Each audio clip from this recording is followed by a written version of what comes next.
marketing plan itu memang kita lihat dia single level, artinya memang ketika kita menonton iklan di aplikasinya di Fitup ini akan mendapatkan PV itu poin.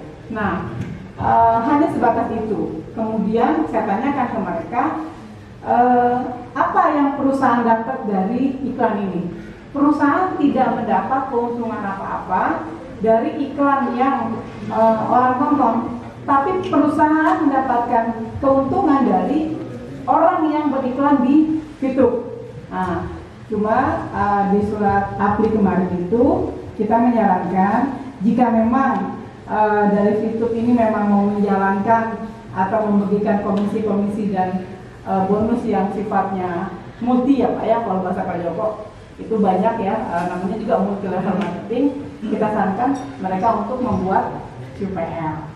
Kalau untuk terkait Fitup sih itu ya, mungkin Pak Joko mau nambahin siapa ya? Saya menambahin yang pertanyaan tadi ya, apakah yang bergabung di Apli itu sudah legal? Ya, karena syarat untuk join anggota Apli itu harus memiliki legalitas. Inilah kelebihan Apli ya. Jadi kalau nggak punya legalitas ya nggak akan pernah bisa masuk ke Apli. Jadi dan bukan cuma legalitas saja, setelah mendapatkan legalitas, Apli akan mencek apakah praktek di lapangan dengan izinnya itu sama.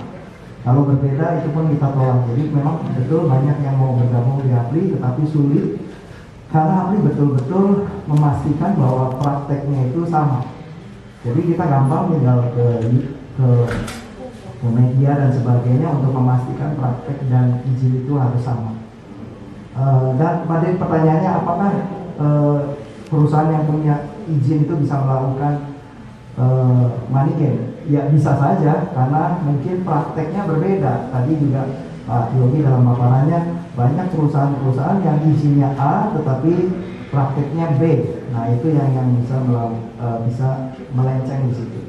Nah tadi kalau misalnya ada dispute atau ada masalah dengan anggota Apli, apa yang Apli lakukan? Yang Apli lakukan, kita akan misalnya ada laporan masyarakat ke Apli terhadap anggota Apli mungkin melakukan A dan B, Apli akan segera bertindak dan meminta verifikasi. Dan kita bukan cuma hanya meminta verifikasi, bahkan kita cek di media sosial, karena media sosial itu luas, jadi gampang di search ya. Dan kalau perlu sering Apli juga melakukan investigasi, kita nyamar, kita join ke perusahaan kita sendiri juga, perusahaan anggota kita sendiri, kita join untuk memastikan apakah benar atau tidak. Laporan itu bisa dari masyarakat, bisa juga dari membernya. Kalau membernya juga lapor terjadi perselisihan dengan perusahaan, kita ada Code of Administrator atau kode etik Apli. Itu memang disyaratkan oleh WDSE bahwa Apli harus mempunyai Code of Administrator, dan itu harus di luar industri, jadi benar-benar orang yang netral. Dan Code of Administrator kita adalah Bapak Ardiansyah. Beliau adalah juga menjabat kepala Perlindungan Konsumen Nasional. Jadi beliau sangat-sangat objektif dan punya pengalaman luas, karena beliau dulu juga sekjen di perdagangan, dan beliau juga ahli dari banyak kementerian, dan beliau sangat sifatnya menanyakan kepada perusahaan legal formil apabila MLM, apakah ada SIP L ataupun KBRI dan lain sebagainya. Apabila itu suatu produk perumahan, kita menanyakan bagaimana sih surat izin usaha penjualannya dan lain sebagainya. Kemudian logis dan masuk akal, apakah dalam hal pemberian bonus-bonus tersebut melebihi suku bunga yang telah ditetapkan oleh pemerintah atau tidak. Sehingga apabila tidak masuk akal, maka kita patut curiga dan jangan mengikuti ajakan ataupun suatu janji yang diberikan oleh perusahaan-perusahaan tersebut.